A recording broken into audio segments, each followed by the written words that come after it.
APM terminals here in Nigeria, in Apapa, one of the busiest container terminals in West Africa. Further, there's a proposal for a new deep-water 1 million TEU capacity facility at Badagry in Nigeria, which is moving forward. And in 2015, we signed an agreement with the authorities in Ghana for a $1.5 billion investment for a new deep-water hub port facility in Tema, which will be completed by mid of 2019. Also in May 2013, a new 600-meter rebuilt quay was officially opened at Monrovia in Liberia. And last year also, for the first time in 30 years, that night navigation was reinstalled in the port of Monrovia. A consortium led by APM Terminals was awarded a contract for a second container terminal to be built in Abidjan, Ivory Coast, a deep water facility capable of handling 8,000 TEU vessels with an annual throughput capacity of 1.5 million TEU. And in Angola, in May 2014, APM Terminals' local joint venture, Sugesta, signed a 20-year concession for the operation, management, and development of the port of Namib, Angola's southernmost port. Sugesta also operates a terminal facility at the primary Angolan port of Luanda. An equally important measure in taking advantage of trading opportunities relates to regulatory reforms, to cut red tape and reduce cumbersome border procedures. And trade facilitation is a concept aiming at precisely that. And now I'd like to talk a bit about trade facilitation. Customs play a central role in the trade chain, but in order to achieve trade facilitation, all agencies at the borders must be involved. It is a concept directed towards reducing the complexity and cost of the trade transaction process and ensuring that all these activities take place in an efficient, transparent, and predictable manner. The United Nations Center for Electronic Business and Trade Facilitation, UNCFACT, defines trade facilitation as the simplification, standardization, and harmonization of procedures and associated information flows required to move goods from seller to buyer and to make payment. Efforts to achieve trade facilitation in a country are strengthened by alliances and partnerships with international and local stakeholders in both the public and the private sectors. An ordinary trade transaction involves a large number of actors, both public and private. To facilitate the trading environment, it is important to involve all these actors. In addition to a close collaboration between the public and the private sector, there needs to be a clear political will and commitment in order to ensure that reforms at facilitating trade are undertaken and sustained. Using the UN definition, we can then identify 4 trade facilitation principles. Transparency means that countries should ensure that all information, requirements, and processes for crossing borders are clear, specific, and easily achievable or accessible for all involved. Simplification of administrative and commercial formalities, procedures, and documents cuts red tape for companies and contributes to a less bureaucratic trade process. To achieve trade facilitation, countries should take advantage of the international standards on data, documents, and procedures, including those of the use of ICT to exchange information efficiently. The purpose of having international standards and recommendations is to ensure that the procedures of international trade works in the same general direction, with compatible tools and global accepted measures. Harmonization of applicable laws and regulations, for instance, within the customs unions, is another step towards trade facilitation through regional integration. In December 2015, the MERS Group joined the Global Alliance for Trade Facilitation with the aim of accelerating trade facilitation. The objective of the Global Alliance for Trade is to accelerate trade facilitation reforms by supporting swift and wide implementation of the WTO Trade Facilitation Agreement, also known as TFA. When fully implemented, the TFA will represent an important step towards minimizing supply chain barriers and reinvigorating global trade, contributing to private sector development, investments, market integration, education, and employment. The WTO estimates that a full implementation of the TFA can add $1 trillion to the global GDP annually and an additional 21 million new jobs globally.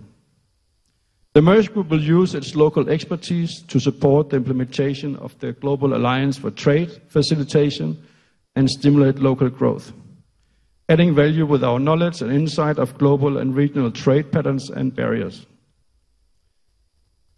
A research by the United Nations Conference for Trade and Development shows that African countries have the lowest level of implementation of trade facilitation measures as recorded by the World Trade Organization's Category A notifications under the Trade Facilitation Agreement. This low-level implementing of trade facilitation measure in Africa is adjudged responsible for Africa's low level of trade integration, which is hindering the economic potential and growth of Africa. You can say Africa has a rough comparable size in terms of population and output as India, yet African countries are separated by 104 international borders between them, unlike India.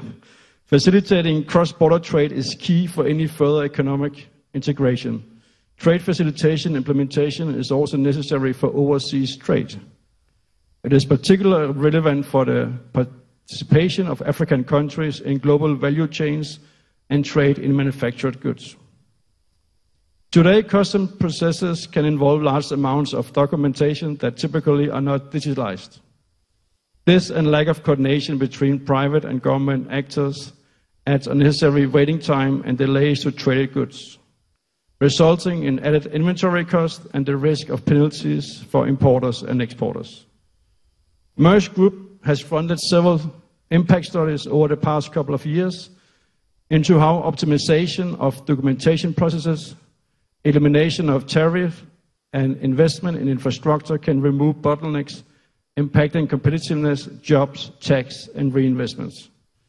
In Kenya, for instance, we have mapped the documentation process of moving one box of avocados from Kenya to Holland, and it showed that more than 30 individuals or organizations were involved in 200 communication interactions during the process.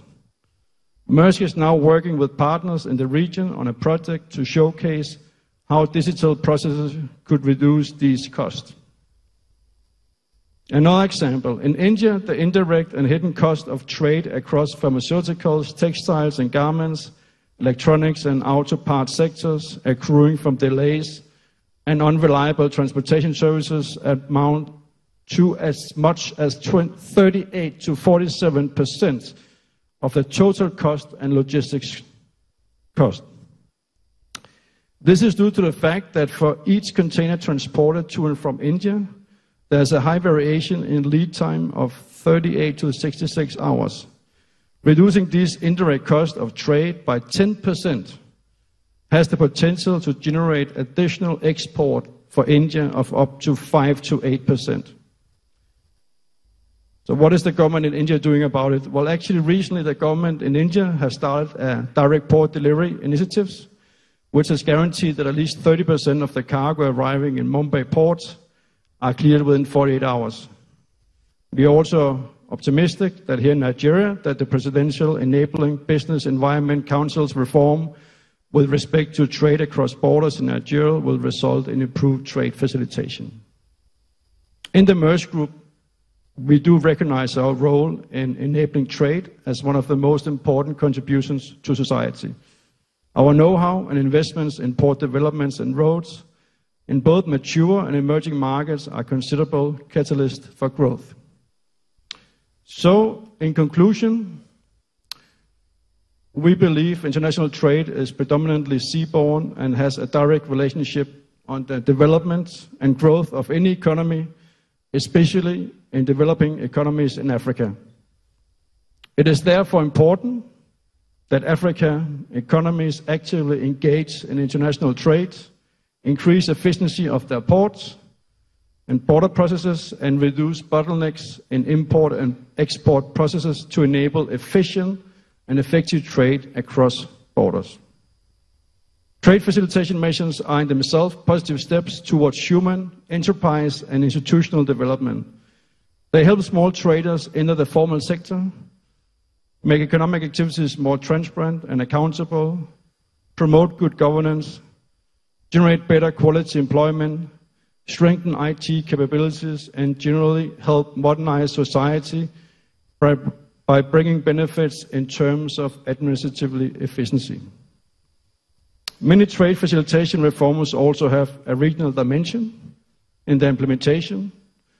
By requiring collaboration and cooperation among partner countries, the implementation itself can be a positive step towards further regional integration. We, as Maersk, are very pleased to be a part of this conference of African Maritime Administrators, and we hope at the end of this conference we'll all be inspired with the political will to ensure the sustainable use of Africa's oceans and seas for efficient trade. I wish you a successful conference. Thank you.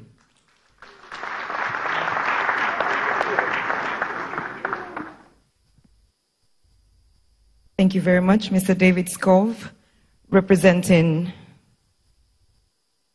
the CEO Maersk Group Worldwide, Mr. Soren Skue. That was the keynote address, and he has raised quite a number of discussion points for today and tomorrow. Please, once again, let's appreciate him with a round of applause. I think he has highlighted the issue of boundaries amongst African nations, manufacturing, capacity development, same issues we've discussed for quite some time.